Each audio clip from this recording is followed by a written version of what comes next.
السلام عليكم ورحمة الله وبركاته. إن الحمد لله نحمده ونستعينه ونستغفره ونعوذ بالله من شرور أنفسنا ومن سيئات أعمالنا. من يهده الله فلا مضل له ومن يضلل فلا هادي له. أشهد أن لا إله إلا الله وحده لا شريك له وأشهد أن محمدا عبده ورسوله. يا أيها الذين آمنوا اتقوا الله حق تقاته ولا تموتن إلا وأنتم مسلمون. يا أيها الناس اتقوا ربكم الذي خلقكم من نفس واحدة وخلق منها زوجها وبث منهما رجالا كثيرا ونساء واتقوا الله الذي تساءلون به والأرحام إن الله كان عليكم رقيبا. يا أيها الذين آمنوا اتقوا الله وقولوا قولا سديدا يصلح لكم أعمالكم ويغفر لكم ذنوبكم ومن يطع الله ورسوله فقد فاز فوزا عظيما. أما بعد فإن أصدق الحديث كتاب الله وخير الهدي هدي محمد صلى الله عليه وسلم وشر الأمور محدثاتها وكل محدثة بدعة وكل بدعة ضلالة وكل ضلالة في النار. Para pendengar di Raja yang dimuliakan Allah Subhanahu wa taala, telah dijelaskan pada pekan kemarin terkait dengan keutamaan ibadah haji, kemudian pula terkait dengan istita'ah, yaitu kemampuan seorang untuk menunaikan ibadah haji. Kemudian pula telah kita jelaskan terkait dengan ayat yang mulia yang terdapat dalam surat Al-Hajj, surat yang ke-22 dari ayat 27 dan 28. Kemudian juga telah kita jelaskan terkait dengan salah satu contoh dari pelajaran tauhid, pelajaran akidah yang dapat dipetik dari perjalanan ibadah haji terkait dengan kalimat talbiyah. Terkait dengan kalimat talbiyah yang biasa didengar atau diucapkan oleh muhrim atau orang yang sedang menunaikan ihram, apakah ihram haji atau umrah, yaitu labbaik Allahumma labbaik labbaik la syarika laka labbaik innal hamda wan ni'mata laka wal mulk la syarika lak, yang artinya labbaik Allahumma labbaik, aku penuhi panggilanmu ya Allah, aku penuhi panggilanmu. Labbaik la syarika laka labbaik, aku penuhi panggilanmu yang tidak ada sekutu bagimu, aku penuhi panggilanmu. Innal hamda, sungguhnya seluruh pujian, wan ni'mah, dan seluruh nikmat, laka wal mulk, begitu pula dengan kerajaan adalah milikmu, la syarika lak, tidak ada sekutu bagimu. Nah, inilah terkait dengan kalimat talbiyah yang syarat dengan pelajaran tauhid. Maka kalimat talbiyah yang biasa diucapkan oleh orang-orang musyrikin, yang biasa diucapkan oleh orang-orang jahiliyah pada zaman itu, jelas berbeda dengan apa yang tadi didengar. Kalimat tersebut yang biasa mereka ucapkan adalah labbaik Allahumma labbaik, labbaik la syarika lak illa syarikan huwa lak tamlikuhu wa ma malak. Aku penuhi panggilanmu ya Allah, aku penuhi panggilanmu, aku penuhi panggilanmu yang tidak ada sekutu bagimu kecuali satu sekutu saja yang engkau miliki dan engkau kuasai. Maka ini terkait dengan kalimat talbiyahnya orang-orang musyrikin, kalimat talbiyahnya orang-orang jahiliyah. Maka setelah Rasulullah sallallahu alaihi wasallam dan umat Islam menguasai negeri Mekah dengan izin Allah Subhanahu wa taala, maka seluruh unsur-unsur kesyirikan disingkirkan oleh Rasulullah sallallahu alaihi wasallam, dan diantaranya adalah kalimat talbiyah yang diucapkan oleh orang-orang musyrikin. Maka kalimat tersebut illa syarikan huwa laka tamlikuhu wa mamalak dihilangkan oleh Rasulullah sallallahu alaihi wasallam. Maka ini terkait dengan pelajaran akidah yang berharga, pelajaran tauhid yang sangat mulia dari kalimat talbiyah. Maka sudah dikatakan dahulu bahwa sangat disayangkan jika ada di antara jamaah haji yang tidak dapat memahami kalimat tersebut, yang tidak bisa mengambil pelajaran berharga darinya, maka ini sangat disayangkan sekali. Dan telah saya singgung bahwa banyaknya jamaah haji kita ini yang berangkat ke tanah suci, namun mereka tidak membawa perubahan yang besar, tidak membawa perubahan yang berarti bagi negeri ini, lantaran kebanyakan mereka tidak bisa memahami pelajaran tauhid, tidak bisa memetik dan mengambil pelajaran akidah yang terkandung dalam perjalanan ibadah haji mereka, terutama dalam kalimat talbiyah. Maka wajar jika ada di antara mereka masih melakukan kesyirikan-kesyirikan sepulangnya dari tanah suci ke tanah air, mereka melakukan berbagai perbuatan syirik yang dahulunya pernah dikerjakan, maka kembalinya mereka ke tanah air ini tetap saja melakukan perbuatan-perbuatan syirik. Apakah misalnya masih senang datang ke dukun atau paranormal atau tukang sihir atau yang semisal. Atau ada pula di antara mereka misalnya yang masih memiliki benda-benda yang dianggap berkekuatan, memiliki kekuatan yang dapat memberikan manfaat atau menolak bahaya, ada yang disebut dengan jimat-jimat. Atau kita lihat di antara mereka juga masih senang datang ke kubur-kubur tertentu, kubur-kubur keramat, meminta kepada penghuni kubur berbagai keinginan mereka. Maka inilah yang kita lihat, ya, dan berbagai fenomena kesyirikan lainnya, berbagai bentuk kesyirikan lainnya yang mereka lakukan di tanah air. Dan juga boleh jadi di antara mereka juga ada yang melakukan kesyirikan di tanah suci, melakukan berbagai kesyirikan di tanah suci. Apakah di kubur-kubur tertentu di tanah suci tersebut atau yang terkait dengan hal-hal lainnya. Maka sekali lagi sangat disayangkan bahwa mereka tidak bisa mengambil pelajaran tauhid, pelajaran akidah yang berasal dari kalimat mulia itu, kalimat talbiyah, labbaik Allahumma labbaik, labbaik la syarika laka labbaik, dan seterusnya. Maka inilah yang telah dijelaskan terkait dengan kalimat talbiyah. Maka sekarang kita akan masuki pelajaran akidah yang kedua, pelajaran tauhid yang kedua yang dapat dipetik dari perjalanan ibadah haji, yaitu terkait dengan ibadah tawaf. Para pendengar Radio Raja yang dimulakan Allah Subhanahu wa taala, terkait dengan ibadah tawaf adalah ibadah yang sangat mulia sekali, yaitu ibadah yang dilakukan di dalam Masjidil Haram, mengelilingi Ka'bah 7 kali. Mengelilingi Ka'bah 7 kali, dan jelas-jelas mengandung nilai ibadah. Maka tidak dibenarkan seorang apabila melakukan tawaf pada selain Ka'bah. Tidak dibenarkan seorang muslim melakukan tawafnya pada selain Ka'bah.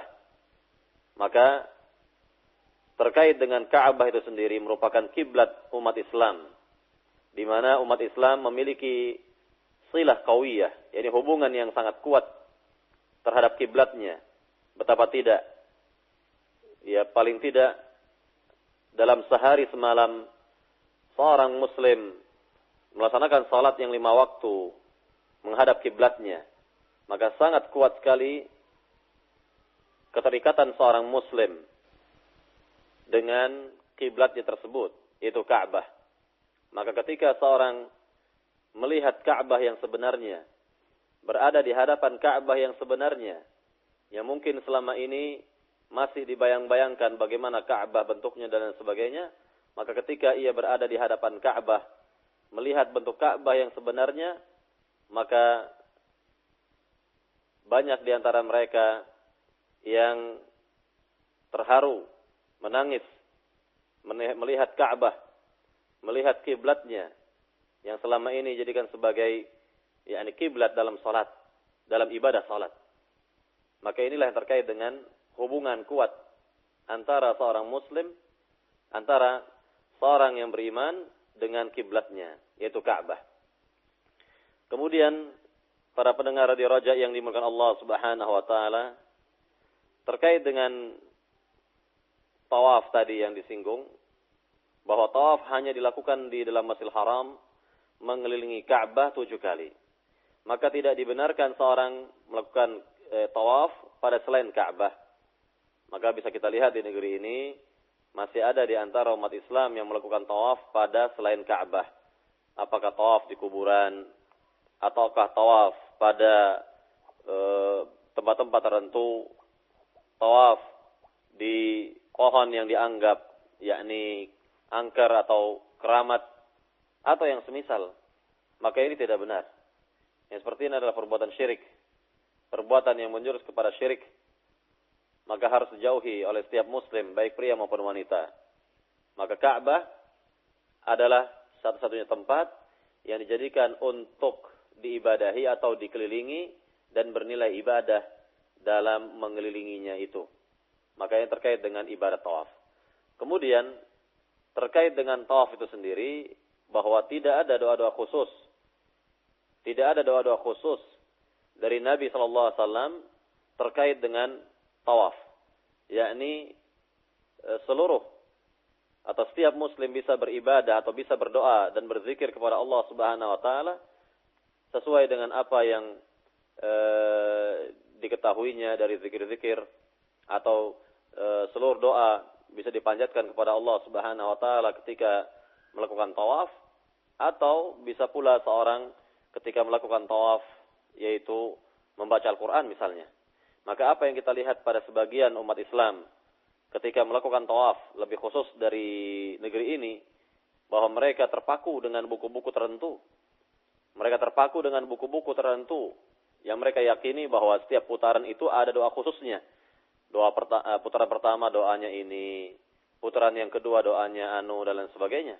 Maka ini tidak ada sunnahnya dari Nabi, tidak ada contoh dari Rasulullah SAW. Maka seluruh tawaf tersebut bebas doanya, bebas kita berzikir kepada Allah Subhanahu wa taala, dan boleh pula kita membaca Al-Qur'an ketika dalam keadaan tawaf.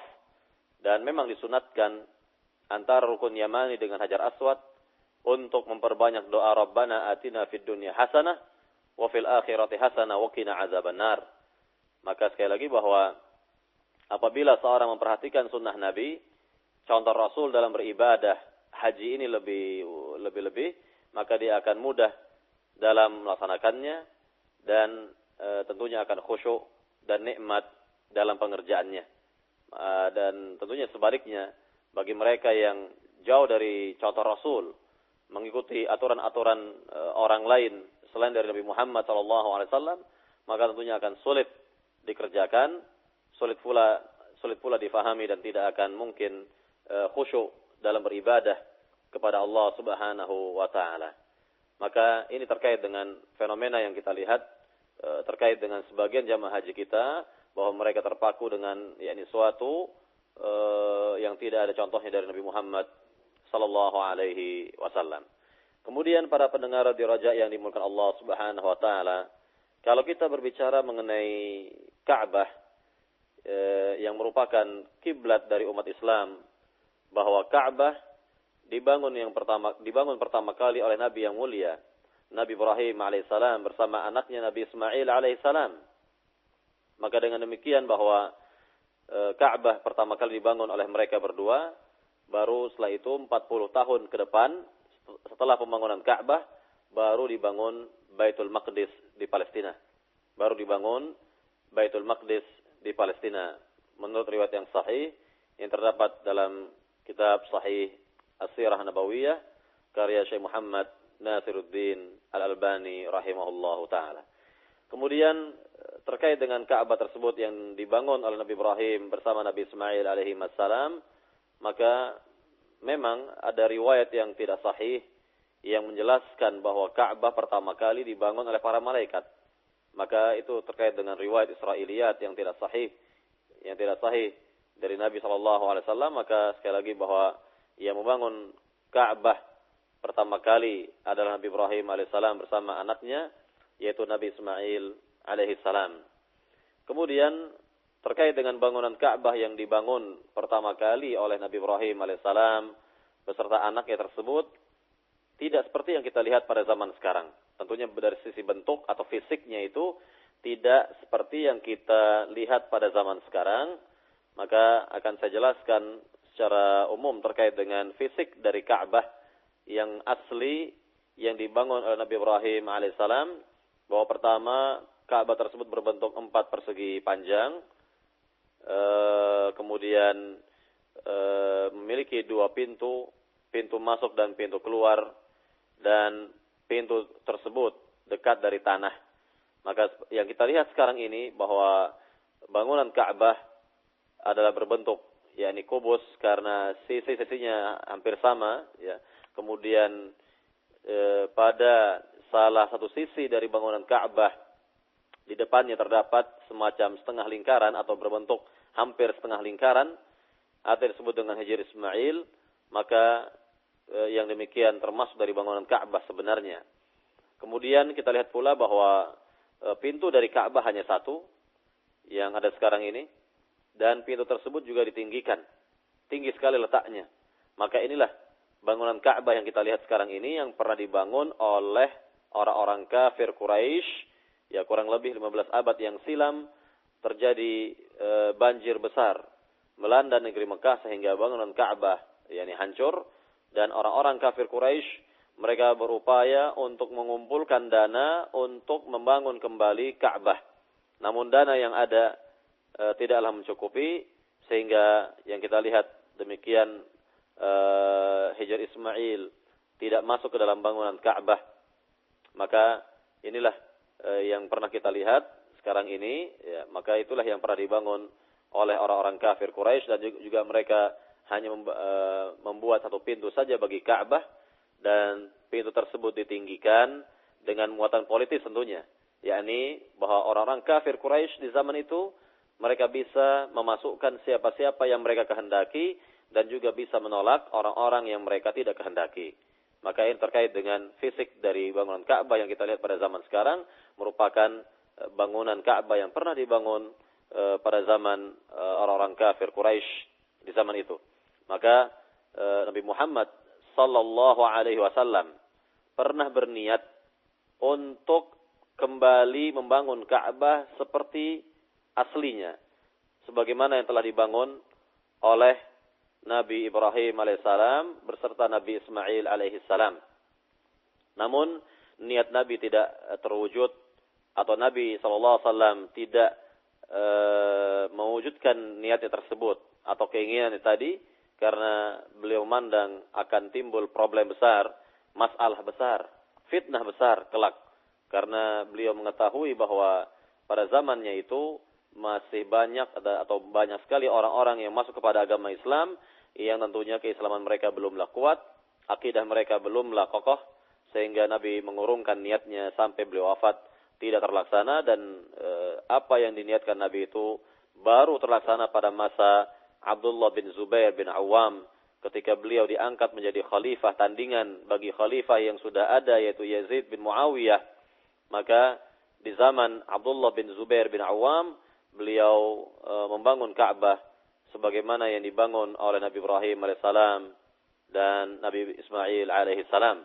Namun tidak lama bahwa bangunan tersebut hancur karena problem dalam negeri, sehingga dalam hal ini Khalifah Yazid bin Muawiyah atau penguasa yang ada pada zaman itu membangun kembali bangunan Ka'bah, membangun kembali Ka'bah sebagaimana yang dibangun oleh orang-orang kafir Quraisy, sebagaimana yang dibangun oleh orang-orang kafir Quraisy. Maka inilah yang kita lihat, ya, yang kita lihat bangunan Ka'bah pada zaman sekarang ini yang pernah dibangun oleh orang-orang kafir Quraisy pada zaman dahulu itu. Baiklah para pendengar Radio Raja yang dimuliakan Allah Subhanahu wa taala, terkait dengan Ka'bah, bahwa bangunan Ka'bah atau tembok-tembok Ka'bah kita katakan sama seperti tembok-tembok masjid atau bangunan-bangunan lainnya di negeri ini, dengan pengertian bahwa tembok Ka'bah tidak bisa memberikan manfaat, tidak bisa pula menolak bahaya. Maka tidak boleh bertabarruk misalnya, yakni mencari keberkahan lewat dinding Ka'bah. Maka yang pernah saya lihat di Masjidil Haram, bahwa sebagian orang ada yang mengusap-ngusapkan atau menggosok-gosokkan sejadah mereka di dinding Ka'bah. Maka ini tidak benar. Ini adalah perbuatan yang menjurus kepada syirik. Mereka mengira bahwa tembok Ka'bah memiliki keberkahan. mereka mengira bahwa tembok Ka'bah memiliki keberkahan ya seperti yang mereka yakini itu. Maka sekali lagi tidak benar yang seperti ini. Ya. Maka inilah terkait dengan tawaf di dalam Masjidil Haram mengelilingi Ka'bah 7 kali. Inilah terkait dengan pelajaran akidah yang kedua atau tauhid yang kedua.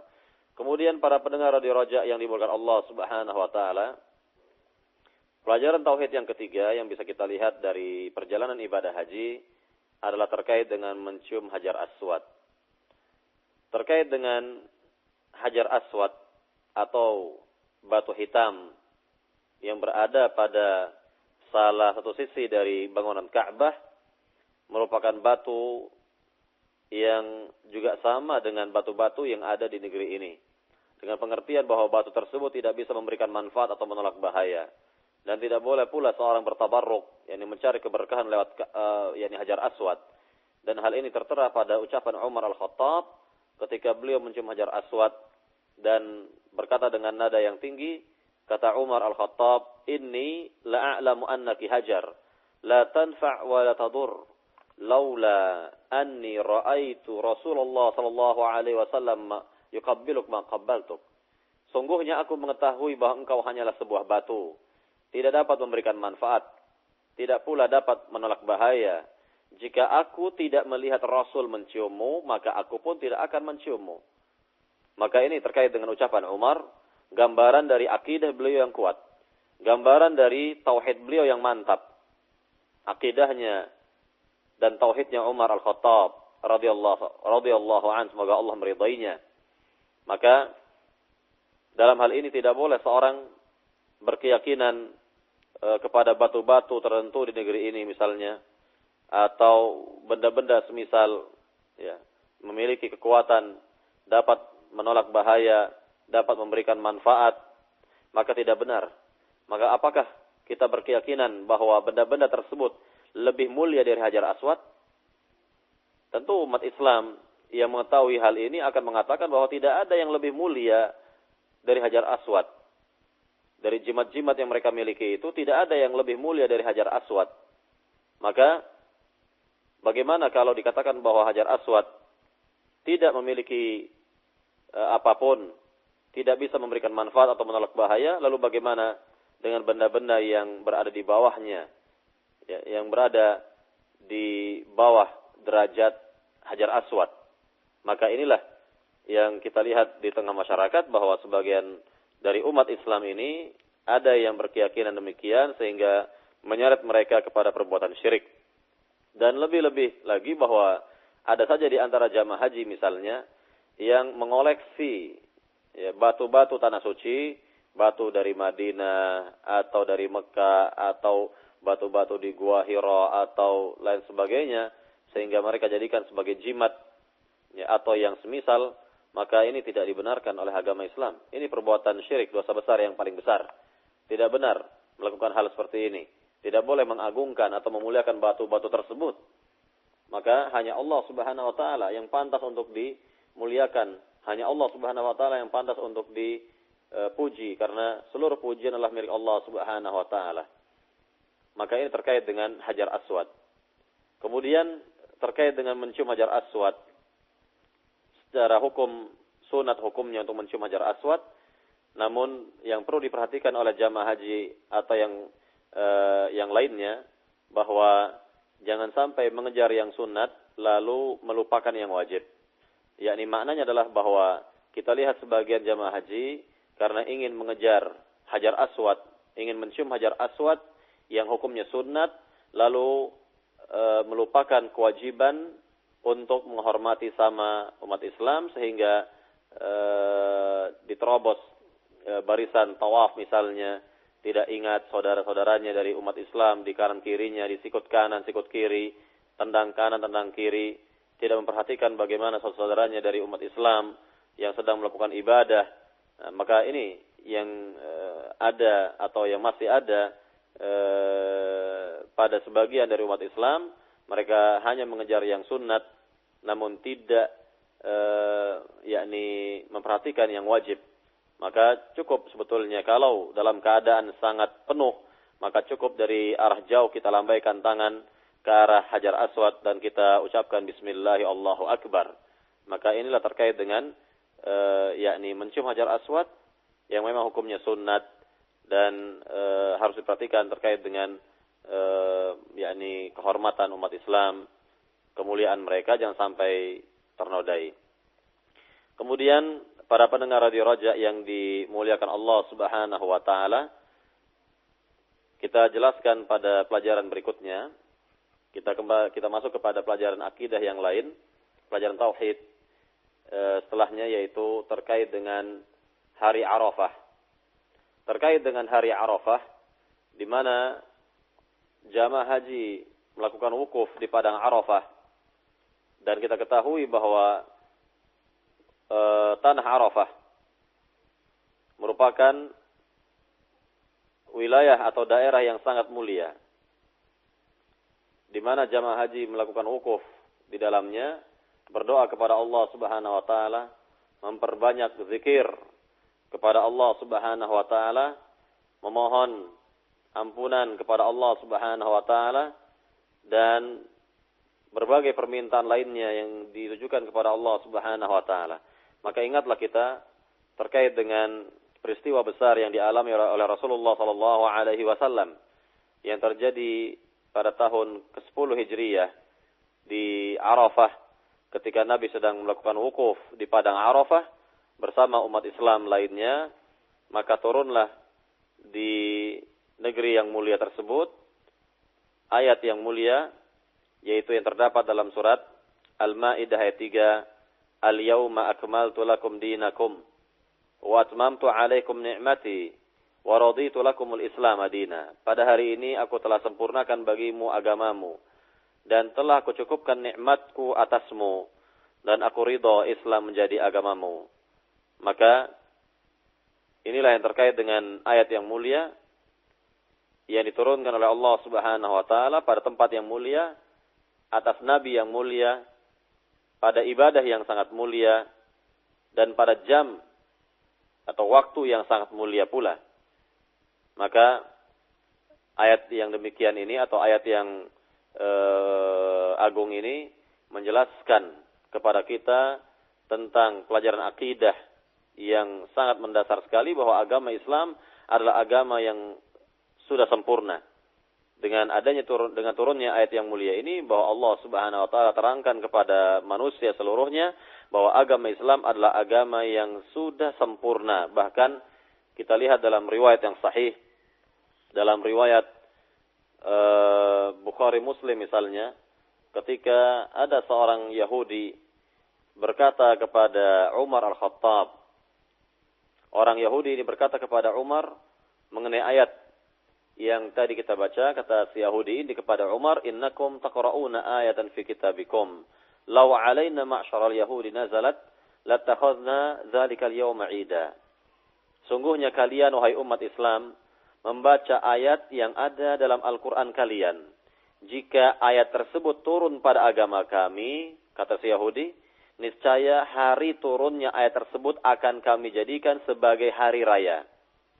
Ini merupakan gambaran dari mereka, dari orang-orang Yahudi, betapa senangnya mereka, betapa bahagianya mereka apabila ayat tersebut turun pada agama mereka. Sehingga mereka katakan bahwa hari turunnya ayat tersebut akan mereka jadikan sebagai hari raya. Ini merupakan kegembiraan tersendiri, ya, jika memang ayat tersebut turun pada agama mereka. Kemudian Umar bertanya kepada si Yahudi tersebut, wa ayu ayah, ayat apa yang kau maksud? Maka si Yahudi itu mengatakan kepada Umar, qala qauluhu ta'ala al-yawma akmaltu lakum dinakum wa atmamtu 'alaikum ni'mati wa raditu lakumul Islam madinah. Yaitu firman Allah, kata si Yahudi, al-yawma akmaltu lakum dinakum, dan seterusnya yang tadi dibaca, pada hari ini telah aku sempurnakan bagimu agamamu dan telah aku cukupkan nikmatku atasmu dan aku ridha Islam menjadi agamamu. Maka apa tanggapan Umar? Wallahi, kata Umar, wallahi inni la'a'lamul yawma alladhi nazalat fihi ala Rasulillah sallallahu alaihi wasallam was-sa'ah allati nuzilat fiha ala Rasulillah sallallahu alaihi wasallam ashiyata Arafah fi yaumi Jum'ah. Rawahul Bukhari wa Muslim. Kata Umar, demi Allah, aku mengetahui hari diturunkannya ayat tersebut kepada Rasulullah SAW dan juga waktu diturunkannya ayat tersebut kepada Rasulullah SAW, yaitu pada siang hari Arafah, yakni wukuf. Pada saat wukuf di padang Arafah pada hari Jumat. Hadis riwayat Imam Bukhari dan Muslim. Maka ini terkait dengan yakni pelajaran akidah, pelajaran tauhid, bahwa agama Islam, agama yang telah sempurna, maka tidak dibenarkan seorang untuk mencari agama di luar dari agama Islam. Sehingga bagi mereka yang mencari agama selain Islam, tentunya akan merugi. Kemudian terkait dengan hari Arafah, bahwa hari Arafah di mana disinggung tadi bahwa jamaah haji melakukan wukuf di padang Arafah, kemudian mereka melakukan zikir, melakukan memperbanyak doa kepada Allah Subhanahu wa taala, dan pada hari itu juga dijelaskan dalam hadis yang sahih bahwa Allah Subhanahu wa taala membebaskan hambanya dari api neraka, dan tentunya Allah Subhanahu wa taala berbangga di hadapan malaikat melihat yakni hamba-hambanya melakukan wukuf di padang Arafah, sebagaimana Rasulullah bersabda dalam hadis riwayat Imam Muslim dari Aisyah radhiyallahu anha, anna Nabi sallallahu alaihi wasallam qaal, bahwa Nabi sallallahu bersabda, ma min yaumin akthar min ay'tika Allahu fihi 'abdan minan nar min yaumi Arafah wa innahu la yadnu thumma yubahi bihimul malaikah fayaqul ma arada haula. Rawahu Muslim. Kata Nabi sallallahu alaihi wasallam, tidak ada hari di mana Allah banyak membebaskan hamba-hambanya dari api neraka kecuali pada hari Arafah. Jadi tidak ada hari selain dari hari Arafah di mana Allah Subhanahu wa taala banyak membebaskan hamba-hambanya dari api neraka. Kemudian Allah mendekat dan berbangga di hadapan para malaikat, seraya Allah berkata, ma arada haula, apa yang diinginkan oleh para jamaah haji tersebut, apa yang mereka inginkan ketika mereka melakukan wukuf di padang Arafah. Maka tentunya memperbanyak doa sangatlah baik, memperbanyak zikir kepada Allah sangatlah baik ketika melakukan wukuf di padang Arafah. Semakin banyak kita berdoa semakin bagus, semakin banyak kita berzikir kepada Allah Subhanahu wa taala semakin baik. Maka ini terkait dengan yakni keadaan yakni jamaah haji ketika melakukan wukuf di padang Arafah. Allah Subhanahu wa taala berbangga di hadapan para malaikatnya karena melihat hamba-hambanya khusyuk beribadah kepadanya, tunduk dan taat serta patuh kepadanya dengan mengerjakan ibadah-ibadah, mulai dari tergelincirnya matahari sampai terbenam matahari pada tanggal 9 Zulhijjah tersebut, atau yang lazim disebut dengan ibadah wukuf di padang Arafah. Maka inilah yang terkait dengan yakni wukuf di padang Arafah. Kemudian para pendengar Radio Raja yang dimuliakan Allah Subhanahu wa taala, pelajaran tauhid lainnya, pelajaran akidah lainnya bisa kita jelaskan pada pagi hari ini terkait dengan menyembelih. Terkait dengan menyembelih merupakan ibadah. Merupakan ibadah yang harus ditujukan kepada Allah Subhanahu wa taala. Maka tidak dibenarkan misalnya seorang menyembelih diperuntukkan kepada selain Allah dalam rangka beribadah atau mendekatkan diri kepada selain Allah tersebut. Maka telah kita atau sering kita dengarkan barangkali ayat yang masyhur, yang populer, yang berbunyi, Qul inna salati wa nusuki wa mahyaya wa mamati lillahi rabbil alamin la syarikalah, dan seterusnya. Dikatakan oleh Allah Subhanahu wa taala kepada Nabi yang mulia, Qul, katakanlah wahai Muhammad, ucapkanlah wahai Muhammad kepada manusia, inna salati, sungguhnya salatku, wa nusuki, dan sembelihanku, wa mahyaya, dan kehidupanku, wa mamati, serta kematianku, lillahi rabbil alamin, bagi Allah Rabb alam semesta, la syarikalah, tidak ada sekutu baginya. Maka yang terkait dengan yakni menyembelih yang disandingkan dengan salat dan juga kehidupan serta kematian, maka dengan demikian kita mengetahui bahwa menyembelih merupakan ibadah yang harus ditujukan kepada Allah Subhanahu wa taala. Kemudian para pendengar radio Raja yang dimuliakan Allah Subhanahu wa taala, kita lihat masih ada di antara umat Islam di negeri ini di mana mereka sengaja melakukan penyembelihan-penyembelihan yang ditujukan kepada selain Allah, misalnya mempersembahkan kepala kerbau atau yang semisal kepada bangsa jin di pantai selatan, ya, atau ada pula di antara mereka mempersiapkan saji-saji atau menyembelih seekor kambing atau yang semisal, misalnya untuk pembangunan jembatan, pembangunan gedung dan lain sebagainya. Maka ini jelas perbuatan syirik, dosa besar yang paling besar, sehingga pelaku kesyirikan seperti ini akan mendapatkan laknat dari Allah Subhanahu wa taala. Maka bisa kita bayangkan betapa besarnya dosa orang yang melakukan perbuatan syirik seperti ini. Sebagaimana Nabi bersabda dalam hadis yang sahih riwayat Imam Muslim, Nabi katakan kepada Ali bin Abi Thalib, "La'anallahu man dzabaha li ghairillah." Semoga Allah melaknat siapa saja yang menyembelih hewan sembelihan ditujukan kepada selain Allah Subhanahu wa taala. Maka jelas bahwa pelakunya akan mendapatkan laknat dari Allah Subhanahu wa taala. Yakni kerugian apalagi yang lebih besar. Sekali lagi, kerugian apalagi yang lebih besar jika seorang mendapatkan laknat dari Allah Subhanahu wa taala. Maka tentunya orang tersebut akan rugi dunia akhirat. Akan rugi dunia dan akhirat. Maka hendaknya kita kabarkan hal ini kepada umat Islam, kita dakwahkan mereka agar mereka faham tentang hakikat tauhid dan bahaya syirik, menjauhkan perbuatan-perbuatan syirik seperti ini atau yang semisalnya. Maka ini terkait dengan menyembelih. Kemudian kita kenal dalam agama Islam ada beberapa jenis penyembelihan.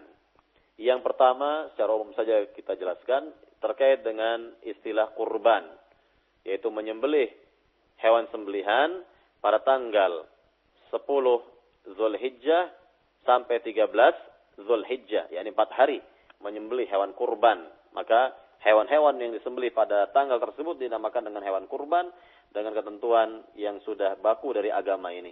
Kemudian juga yang istilah ketiga atau jenis kedua dari menyembelih dalam agama Islam disebut dengan akikah atau al-aqiqah, yaitu hewan sembelihan, yakni kambing yang disembelih pada hari ke-7 dari kelahiran anak. Maka ini terkait dengan akikah atau disebut dengan akikah istilah kita. Ya, kemudian jenis yang ketiga dari penyembelihan dalam agama Islam ini disebut dengan al-hadyu atau istilah sebagian orang dari negeri ini adalah dam, yakni darah. Itu maksudnya adalah mereka yang menunaikan ibadah haji, yakni haji tamattu atau haji qiran. Ya, haji tamattu dan haji qiran, yakni selain dari ifrat, tentunya akan diwajibkan oleh Allah Subhanahu wa taala menyembelih hewan sembelihan di tanah suci pada waktunya. Maka hewan tersebut dinamakan dengan al-hadyu atau istilah sebagian orang adalah dam, yaitu darah. Maka inilah terkait dengan beberapa jenis penyembelihan yang kita kenal dalam agama Islam ini. Maka sekali lagi bahwa menyembelih harus ditujukan kepada Allah Subhanahu wa taala, dan jika tidak maka tentunya akan menjurus kepada perbuatan syirik dan pelakunya pasti akan dilaknat oleh Allah Subhanahu wa taala. Kemudian para pendengar radio Raja yang dimuliakan Allah Subhanahu wa taala, bisa kita tambahkan lagi di sini terkait dengan pelajaran akidah lainnya, pelajaran tauhid lainnya yang bisa dipetik dari perjalanan ibadah haji, yaitu tentang halqur ra's, mencukur rambut kepala. Nah, terkait dengan tahallul atau mencukur rambut kepala merupakan suatu ibadah yang Allah sebutkan dalam surat Al-Fath ayat 27. Kata Allah Subhanahu wa taala, "La tadkhulunnal masjidal harama insyaallahu aminina muhallikina ru'usakum muqassirin la takhafun." Sungguh kalian akan masuk ke dalam Masjidil Haram dengan izin Allah dalam keadaan yang aman dan dengan yakni muhallikina ru'usakum, kalian mencukur rambut-rambut kepala kalian sampai habis, wa muqassirin, dan juga ada di antara mereka yang memendekkan rambut kepala tersebut, la takhafun, dalam keadaan kalian tidak takut sama sekali. Maka dijelaskan oleh Al-Imam Ibnu Qudamah rahimahullah mengenai ayat yang mulia ini. Kata beliau rahimahullah, walau lam yakun minal manasik lamma wasafahumullah wa lamma wasafahum bih. jika mencukur rambut kepala bukan termasuk dari manasik haji atau umrah, maka tentunya tidak akan disifati oleh Allah dalam ayat yang mulia ini. Maka inilah yang terkait dengan yakni ketaatan seorang hamba, kepatuhan seorang hamba kepada agama yang mulia ini dalam manasik haji tentunya, yakni dengan cara mencukur rambut kepalanya, apakah dengan yakni secara merata namun masih ada sebagian, yakni sebagiannya, atau dibotak, dihabisi sampai gundul begitu, sehingga inilah dua macam tahallul yang berlaku bagi laki-laki. Adapun tahallul atau mencukur rambut bagi wanita, cukup dikumpulkan rambutnya dan ujung dari rambutnya sedikit dicukur. Maka yang terkait dengan tahallul bagi wanita. Kemudian kita lihat pula dalam hadis Nabi SAW yang sahih dalam riwayat Imam Bukhari terkait dengan mencukur rambut ini, dijelaskan oleh Ibnu Abbas radhiyallahu anhu maqal, ia berkata, lamma qadima an-nabi sallallahu alaihi wasallam Makkah amara ashabahu ay yatufu bil baiti wa bis safa wal marwah thumma yuhillu wa yahliqu aw yuqassiru. Kata Ibnu Abbas radhiyallahu anhu, semoga Allah meridai keduanya, ia berkata, ketika Nabi sallallahu alaihi wasallam datang ke negeri Mekah, maka Nabi perintahkan sahabat-sahabatnya untuk melakukan tawaf di Ka'bah, kemudian melakukan sa'i antara Safa dan Marwah, kemudian bertahallul dan mencukur rambut kepala, yakni dengan botak atau digondol, atau yakni memendekkan saja secara merata. Maka ini terkait dengan kewajiban, di antara kewajiban ibadah haji dan umrah. Maka sekali lagi bahwa ketaatan seorang hamba kepada Allah Subhanahu wa taala dengan cara melakukan hal seperti ini dan mencukur rambut seperti ini adalah mengandung nilai ibadah, karena jelas ketentuannya dari Allah Subhanahu wa taala dan juga dari Rasulullah sallallahu alaihi wasallam. Maka inilah yang terkait dengan pelajaran akidah dari mencukur rambut yang dijelaskan oleh firman Allah, atau dari firman Allah Subhanahu wa taala dan dari sabda Rasulullah sallallahu alaihi wasallam. Kemudian para pendengar Radio Raja yang dimuliakan Allah Subhanahu wa taala, tentunya masih banyak lagi terkait dengan pelajaran-pelajaran akidah lainnya, pelajaran-pelajaran tauhid lainnya yang berkenaan dengan ibadah haji, dan bisa kita kupas kembali pada pekan depan insyaallah taala. Dan silahkan jika ada pertanyaan terkait dengan materi ini, dipersilakan kepada pembawa acara untuk memandunya. Taib ikhwatal Islam azanillah iyyakum. Demikian sesi materi dari pembahasan pelajaran akidah dari pelaksanaan ibadah haji bersama Ustaz Arman bin Amri Arsi hafizahullah ta'ala. Dan tiba saatnya bagi kita untuk bersoal jawab. Bagi Anda yang akan bertanya seperti biasa di nomor telepon 823-6543. Kita angkat untuk yang pertama dari 3 penelpon.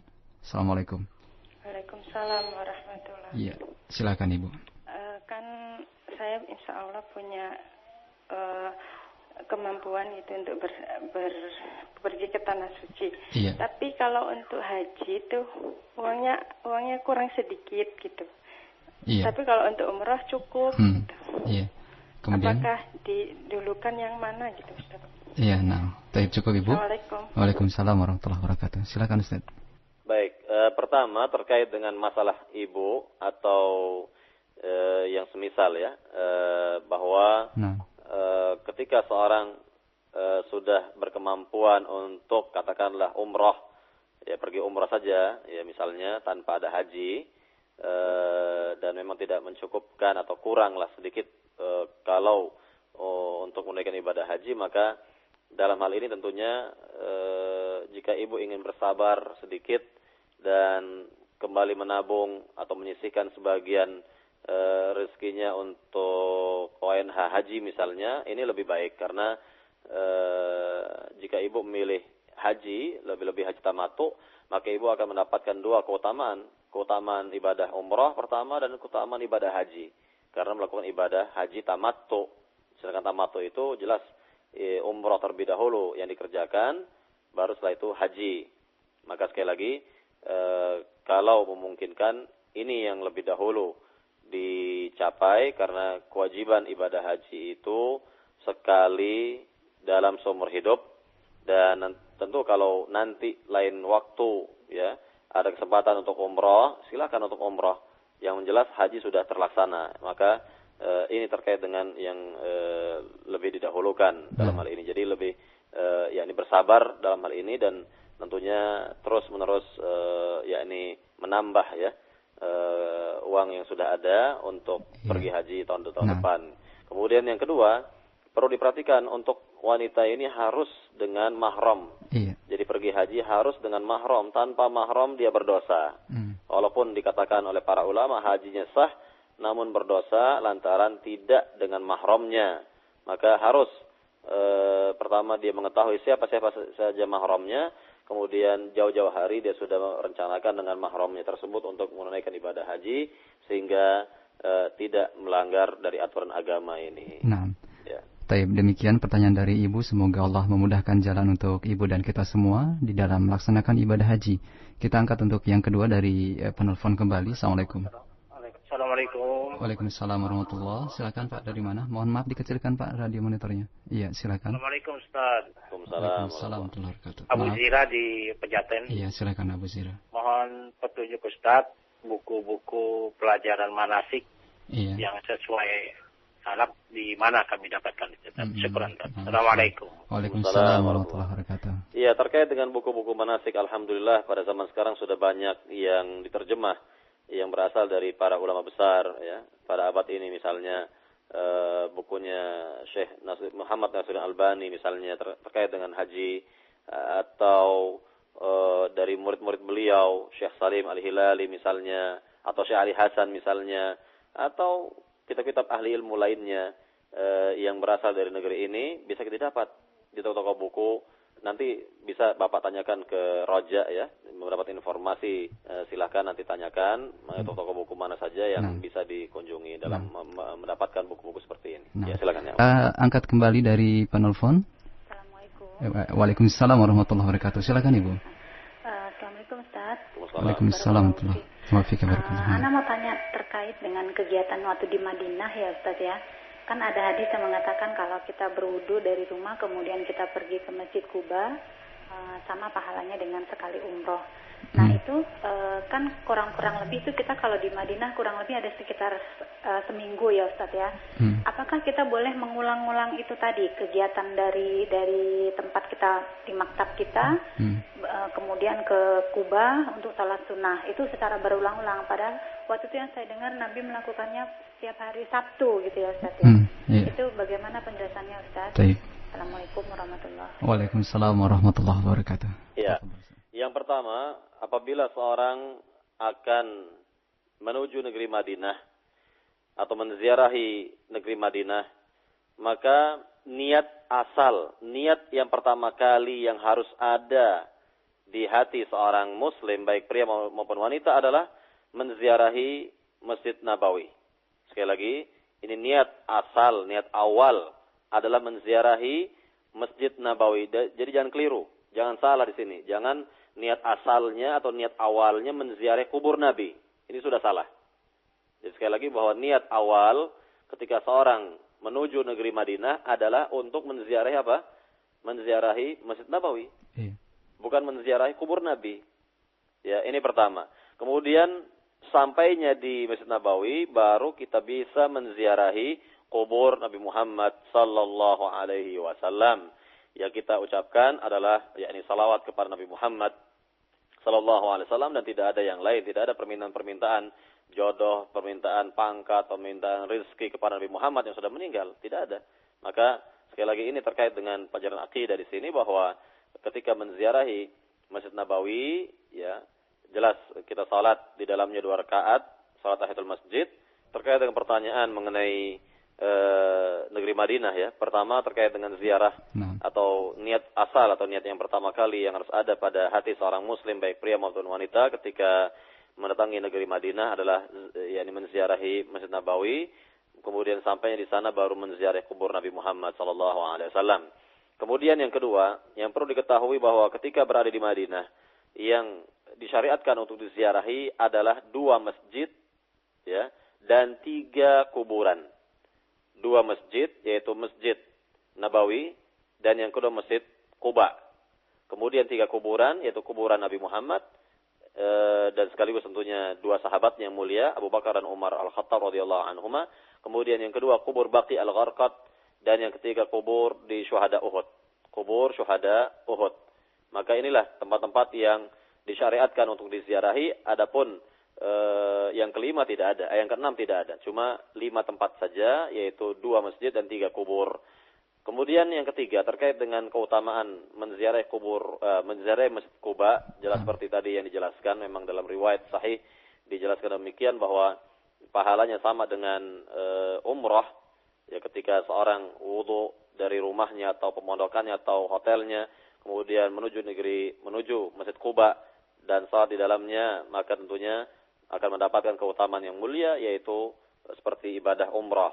Namun yang saya ketahui dalam hal ini tentunya tidak dilakukan berkali-kali dalam sehari atau setiap hari pergi ke Masjid Quba, maka cukup sekali kita lakukan, ya, cukup sekali kita lakukan. Begitu pula Rasulullah SAW di dalam sepekan sekali beliau melakukannya, maka cukup sekali kita melakukannya dalam hal ini dan memperbanyak ibadah lainnya di Masjid Nabawi. Maka inilah yang harus diperhatikan, ya, oleh jamaah haji. Begitu pula kalau terkait, saya tambahkan lagi, terkait dengan umrah yang sudah dilaksanakan oleh jamaah haji, kemudian menunggu waktu sampai pelaksanaan ibadah haji, maka tidak ada sunnahnya untuk melakukan haji berkali-kali, atau disebut dengan haji sunat katanya, maka tidak ada contoh ini dari Muhammad sallallahu alaihi wasallam dan para sahabat. Wallahu a'lam. Kita angkat pertanyaan dari beberapa pesan singkat. Untuk yang pertama dari Ummu Aisyah di Bogor. Ustadz, ada subhat yang disampaikan, yang digencarkan oleh kaum kafirin, dalam hal ini Nasrani, yang menyatakan bahwasanya umat Islam menyembah Ka'bah dan menjadikan Ka'bah sebagai berhala. Bagaimanakah Ustadz menyikapi syubhat yang mereka lancarkan? Ya, kita katakan bahwa ini jelas syubhat yang tujuannya untuk meragukan umat Islam atas agamanya sendiri. Maka jawaban kita adalah bahwa Ka'bah merupakan kiblat dari umat Islam dan bukan berhala.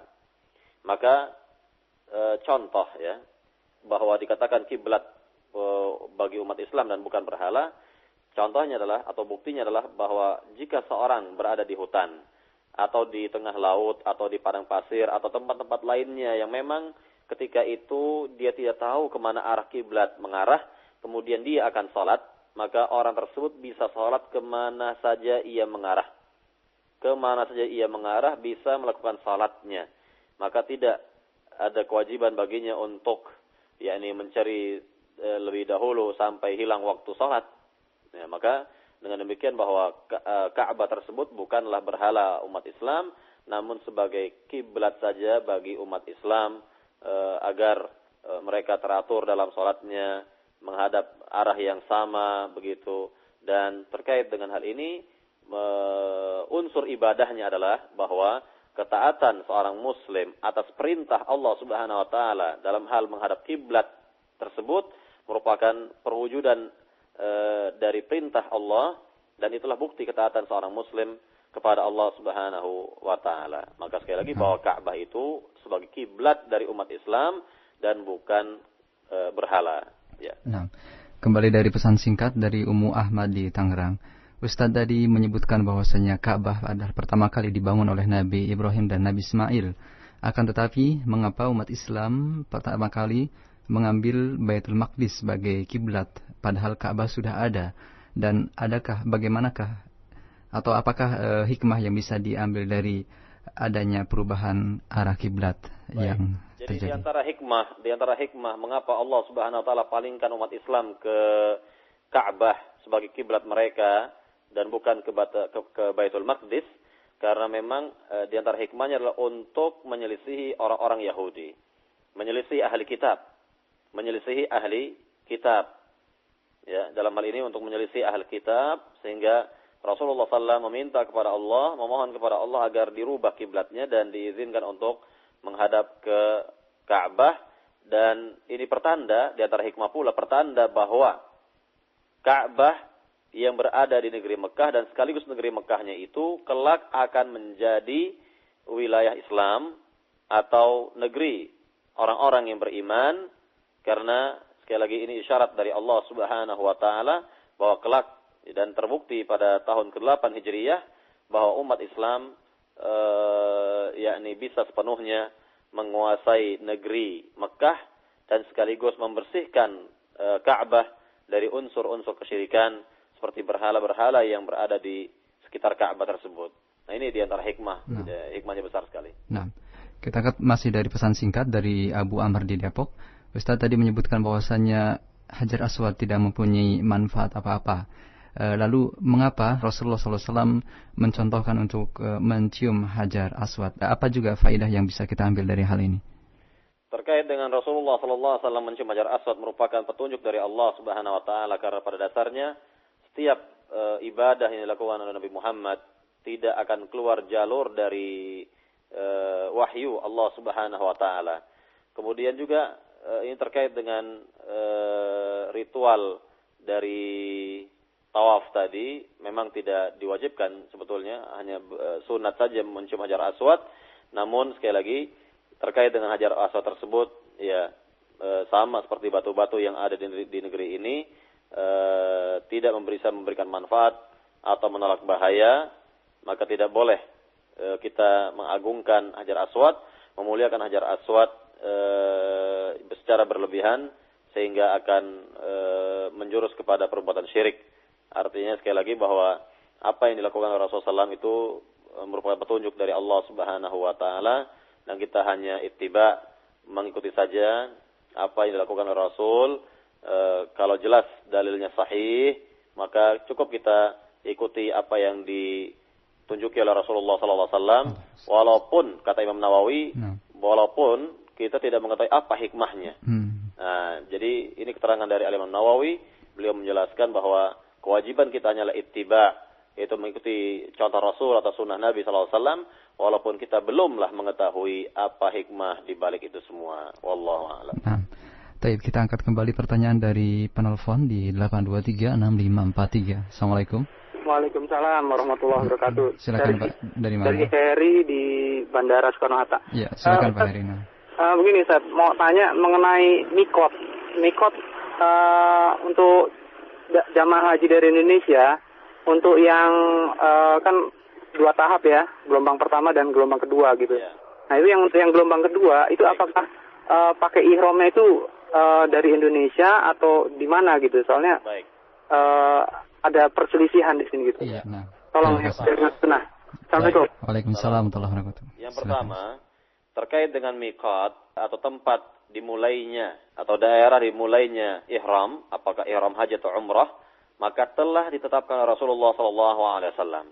Maka dengan demikian tidak ada yang berhak berijtihad untuk menetapkan mikot pada selain mikot yang telah digariskan oleh Rasulullah SAW. Ya, misalnya terkait dengan jamaah haji Indonesia dari gelombang kedua yang akan menunaikan ibadah haji, tentunya mikot mereka adalah sama dengan siapa saja yang datang dari arah selatan. Dari arah selatan Saudi Arabia, seperti negeri Yaman, ya, atau Malaysia, Thailand, Brunei, atau yang semisal Singapura, negeri kita ini yang dari gelombang kedua, maka mikotnya adalah Yalamlam. Mikotnya adalah Yalamlam, yaitu wilayah kurang lebih 15 menit sebelum pesawat mendarat. Negeri Yalamlam, mikot jamaah haji kita dari gelombang yang kedua, ya kurang lebih 15 menit sebelum mendarat di Jeddah Airport, dan bukan Jeddah Airport sebagai mikot. Ini perhatikan, nah, ini suatu kesalahan besar jika seorang menjadikan Jeddah Airport menjadi mikot bagi gelombang yang kedua. Walaupun sudah ada fatwa dari Depak misalnya atau yang semisal, maka yang demikian tidak dibenarkan karena menyelisihi aturan Nabi Muhammad, menyelisihi aturan Rasulullah SAW, menyelisihi sunnah Nabi dalam hal mikot ini.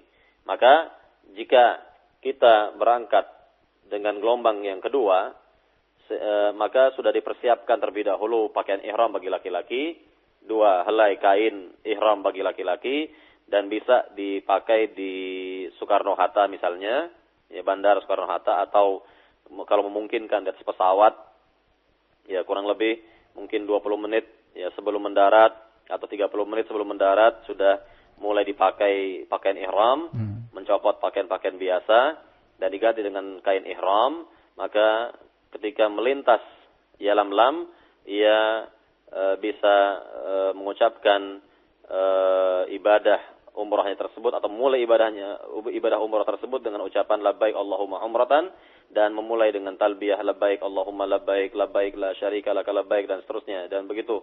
Ini terkait dengan yakni miqat ya untuk gelombang kedua dari jamaah haji kita, yaitu sekali lagi Yalamlam, kurang lebih 15 menit sebelum mendarat di Jeddah Airport, dan bisa ditanyakan kepada pilot atau kru pesawat lainnya. Biasa diinformasikan saja. Ya, atau biasanya diumumkan ya, barangkali diumumkan. Lebih-lebih kalau mereka yang memakai pesawat Saudi Airline tentunya akan diumumkan bahwa sekian menit lagi kita akan melewati Yalamlam, maka barang siapa yang ingin memulai ihramnya atau bermiqat silahkan mempersiapkan. Maka ini terkait dengan miqat bagi jamaah haji kita gelombang yang kedua, maka miqat adalah sekali lagi Yalamlam dan bukanlah Jeddah Airport. Nah, kembali kita angkat pertanyaan dari penelpon.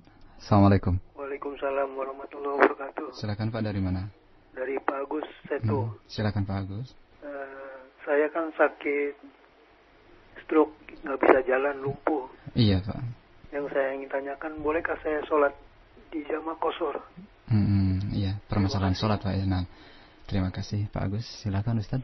Mungkin ya, pertama terkait dengan sholat ini wajib bagi siapa saja. Iya. Ya, wajib bagi siapa saja tanpa terkecuali, apakah yang sehat maupun yang sakit wajib melaksanakan sholat.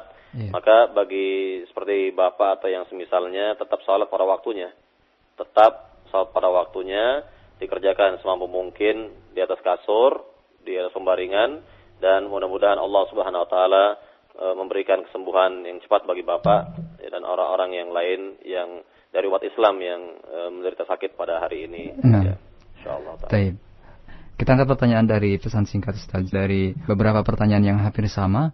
Ustaz, apakah benar bahwasanya orang yang pernah zalim di negaranya, kemudian apabila haji dia akan mendapatkan balasan, dan hal-hal yang lainnya yang berkaitan dengan muamalahnya di negeri asalnya akan terjadi dan akan mendapatkan balasan di tanah haram? Apakah benar hal ini akan terjadi, Ustaz?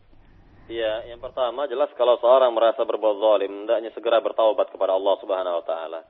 Karena dengan taubat tersebut akan terhapus dosa-dosanya, dan juga dia harus meminta maaf kepada mereka-mereka yang terzalimi. Harus meminta maaf kepada orang-orang yang dizaliminya. Kemudian yang kedua dia yakni meminta kemudahan-kemudahan dalam ibadah haji kepada Allah Subhanahu wa taala. Berbagai kemudahan dia minta kepada Allah Subhanahu wa taala agar tidak terjadi hal-hal yang tidak diinginkan.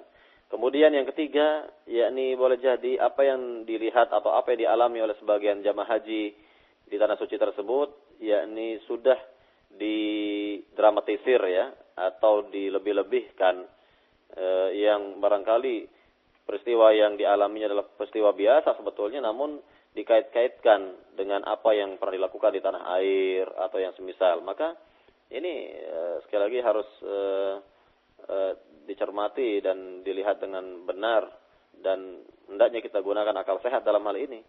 Ya, dan artinya banyak cerita-cerita yang tidak masuk akal, cerita-cerita yang tidak benar, yang sebetulnya peristiwa biasa lalu dianggap luar biasa, maka ini banyak terjadi, ya, banyak terjadi. Namun kalau seorang yakni merasa bahwa dirinya mengalami suatu hal yang luar biasa, maka segera dia ya tentunya beristighfar kepada Allah Subhanahu wa taala, beristighfar kepada Allah Subhanahu wa taala. Maka mudah-mudahan tidak terjadi hal-hal yang tidak diinginkan. Ya, wallahu a'lam. Kita angkat pertanyaan dari penelpon. Assalamualaikum.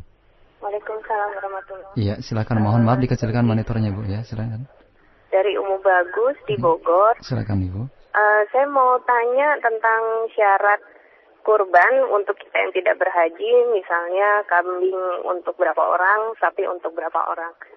Waalaikumsalam warahmatullahi wabarakatuh. Silakan Ustaz mengenai baik, kurban. Terkait dengan kurban ini ya. Untuk kambing atau domba itu diperuntukkan bagi satu orang. Ya, tentunya yang mampu. Kemudian untuk sapi 7 orang, begitu pula dengan unta 7 orang. Walaupun kalau satu orang bisa dan mampu membeli seekor sapi, boleh saja. Atau satu orang mampu membeli 10 sapi yang semuanya akan dikurbankan, ya boleh. Ya, maka Rasul juga pernah. Rasul sendiri berkurban dengan sekian puluh ekor unta. Maka dibolehkan seperti ini. Artinya bahwa mereka yang berkemampuan untuk berkurban, maka dia harus berkurban, ya paling tidak atau minimal satu orang itu dengan seekor kambing. Nah, ketika kambing tersebut disembelih, maka dia bisa berdoa kepada Allah Subhanahu wa taala agar pahalanya itu bisa pula diperuntukkan bagi anggota-anggota keluarga. Bagi anggota-anggota keluarga, sebagaimana ketika Rasul sallallahu alaihi wasallam menyembelih hewan sembelihannya, maka Rasul berdoa untuk dirinya, untuk keluarganya, dan untuk umatnya yang belum mampu berkurban. Wallahu a'lam. Saya kira sampai di sini kajian di pagi hari ini terkait dengan beberapa pelajaran akidah yang dapat dipetik dari perjalanan ibadah haji. Lebih kurangnya saya mohon maaf. Wallahu a'lam. Wassalamualaikum warahmatullahi wabarakatuh. Subhanakallahumma bihamdika, asyhadu an la ilaha illa anta, astaghfiruka wa atubu ilaik. Assalamualaikum warahmatullahi wabarakatuh.